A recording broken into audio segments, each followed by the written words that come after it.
Hi everyone, welcome to Kushmanda IAS SCS Academy. Today we will discuss most expected questions for SCS exam. चलिए शुरू करते हैं। पहला important question है lithium triangle के ऊपर।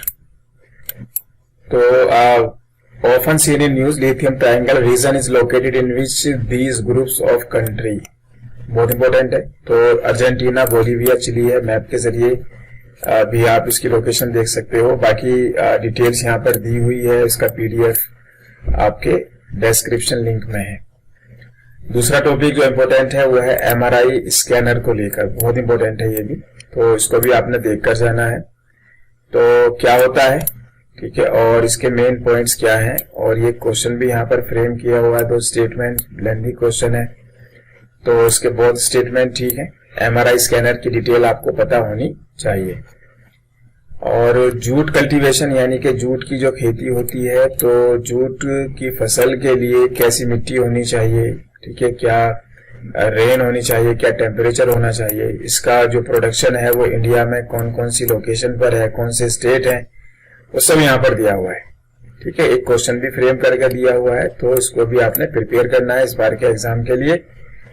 और ड्राई लैंड एग्रीकल्चर, ठीक है, ड्राई लैंड एग्रीकल्चर का कौन सा स्टेटमेंट ऐसा है जो सही नहीं है इसको लेकर, तो सी इसका आंसर दिया हुआ है। इसके अलावा ड्राई लैंड एग्रीकल्चर की मेन फीचर देखनी है। ड्राई फार्मिंग क्या होती है और किसको ड्राई फार्मिंग कहते हैं, ड्राई लैंड फार्मिंग क्या होती है, और रेन फेड फार्मिंग क्या होती है।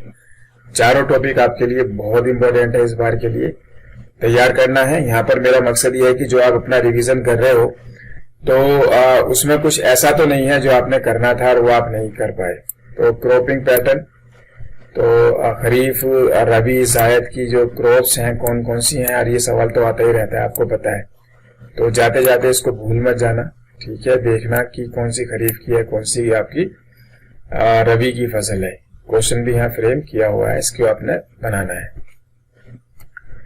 और ईस्ट कालीमंतन, ठीक है, तो एक country decided to shift its capital to new place known East Kalimantan. कौन सा देश है, इंडोनेशिया है।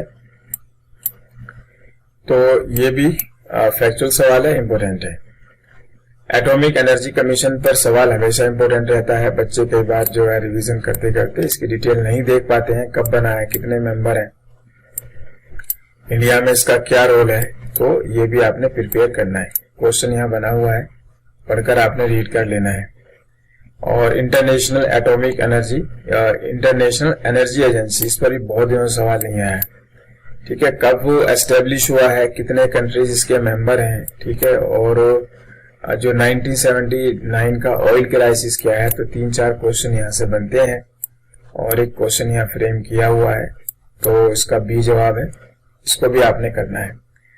और फोटोकेमिकल स्मोक, ठीक है, ये सब आपकी चेकलिस्ट है, रिवीजन चेकलिस्ट की। आप जो रिवीजन कर रहे हो ये टॉपिक्स भी आपने किए हैं कि नहीं किए हैं, ठीक है। तो फोटोकेमिकल स्मोक क्या होता है, ठीक है, इसके मेन पॉइंट्स आपने देखने हैं। और कैसे फॉर्म होता है, कौन सी गैसेस होती हैं जिसकी वजह से ये फॉर्म होता है, और यहाँ पर इसको समझाया भी गया है, ठीक है, और पिक्चर के जरिए भी। तो नाइट्रिक ऑक्साइड और नाइट्रोजन डाइऑक्साइड जहां पर एमिट होती है वहां पर फोटोकेमिकल स्मोक होता है। और वेस्टर्न घाट के ऊपर भी सवाल बहुत दिनों से नहीं आया है, ठीक है, तो वेस्टर्न घाट पर सवाल आ सकता है। तो सी जवाब दिया हुआ है। तो कितने स्टेट्स में फैला हुआ है आपका वेस्टर्न घाट इंडिया के, फैक्चुअल डाटा भी है। और कौन कौन सी पहाड़ियां हैं जो वेस्टर्न घाट में हमें मिलती हैं, कौन कौन सी रिवर्स वहां से होकर जाती हैं, ये आपका प्रिपेयर होना चाहिए। पीडीएफ आप डाउनलोड कर लीजिए डिस्क्रिप्शन लिंक में से। बीजू फेस्टिवल जो है ये कहाँ का है, तो ये आपका चकमा का है, और त्रिपुरा स्टेट से जुड़ा हुआ है आपका। ये फैक्चुअल डाटा है, इंपॉर्टेंट है। और करेवा क्या होता है, ठीक है, करेवा पर बहुत बार सवाल आए हैं, ठीक है, लेकिन एससीएस में काफी लंबे टाइम से जो है ये पूछा नहीं गया है।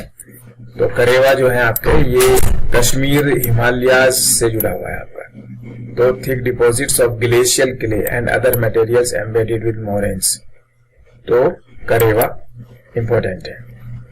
और नेशनल पार्क की डेफिनेशन, इंडिया में एक बड़ी सी लिस्ट है नेशनल पार्क की, मैप में भी यहाँ पर मैंने दी हुई है।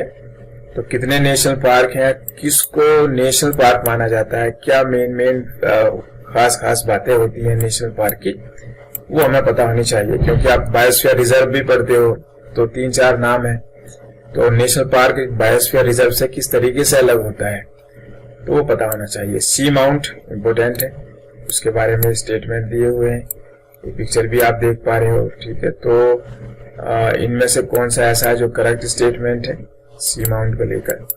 तो seamount is a mountain rising from the ocean floor that does not reach to the water surface और सी लेवल, उसको सी माउंट कहते हैं। पिक्चर से आप देख समझ पाओगे। चलिए, और अगला आपका है होंगग्यून प्रोजेक्ट।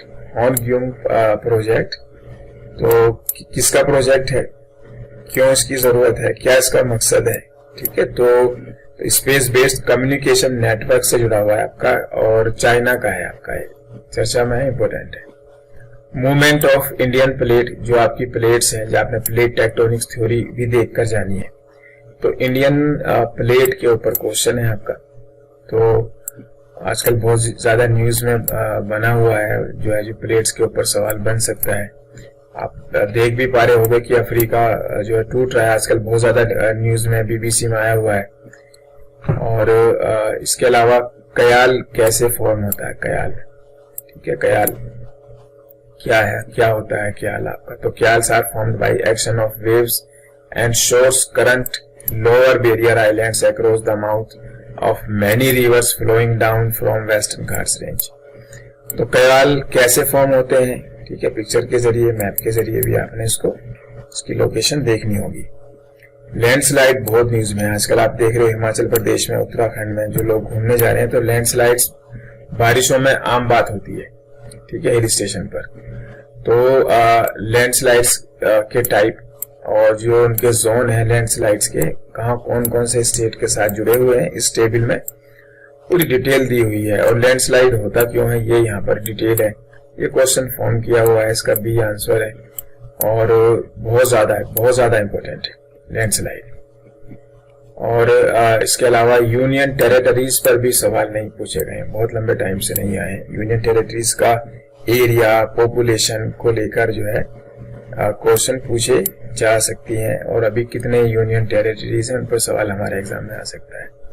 कैल्प फॉरेस्ट काफी दिनों से चर्चा में बना हुआ है, ठीक है। तो कैल्प फॉरेस्ट की लोकेशन कहां पर है, क्या होते हैं, क्यों चर्चा में बना हुआ है, ये डिटेल आप इसमें से पढ़ लीजिए। पीडीएफ लिंक है, आप उनको वहां से डाउनलोड करके फटाफट रीड कर जाओ, तैयार हो जाएगा। और इंडियन फॉरेस्ट एक्ट 1927 पर क्वेश्चन है आपका, ठीक है। Reserve forest and protected forest के ऊपर एक क्वेश्चन है ये, और इसका आंसर भी यहाँ पर दिया हुआ है और चर्चा में है। और रिजर्व फॉरेस्ट में और प्रोटेक्टेड फॉरेस्ट में क्या फर्क या सिमिलरिटीज होती हैं, ये आपको पता होना चाहिए। और डिजास्टर मैनेजमेंट अथॉरिटी बहुत ज्यादा इंपॉर्टेंट है, एनडीएमए के ऊपर सवाल बहुत दिनों से नहीं आया है, ठीक है। तो क्या है, कब फॉर्म हुई है, क्या मकसद है इसका, ठीक है। तो कौन सा एक्ट से के जरिए ये काम करती है, सब आपको पता होना चाहिए, ठीक है। NDMA, national disaster management authority, बहुत इंपॉर्टेंट। एक सवाल आपका रिवर के ऊपर है, ठीक है। रिवर जो important, river basin, river basin में पीछे भी एक एससीएस में सवाल आ रखा था जिसमें एक रिवर बेसिन दिया हुआ था, पूछा हुआ था कि इसमें कौन सा जो है बड़ा है या छोटा है, ऐसा कुछ था। तो इसमें आपने जो है कि जो आपके रिवर बेसिन है उनकी लेंथ वगैरह जो है ना पता होनी चाहिए, ठीक है। उनका एरिया पता होना चाहिए, जो बड़ी जो इम्पोर्टेंट रिवर्स है उनकी लिस्ट है आपकी। बाकी सवाल आपका पेन्नार रिवर और नर्मदा के ऊपर है, इसका बी आंसर है। तो प्रिपेयर कर लो, कल फिर मैं कुछ और नए सवालों के साथ आपसे मिलूंगा, और आप देख लीजिएगा कि इन क्वेश्चंस को आपने प्रिपेयर किया है कि नहीं किया है। अगर किया तो बहुत अच्छी बात है। Thank you very much.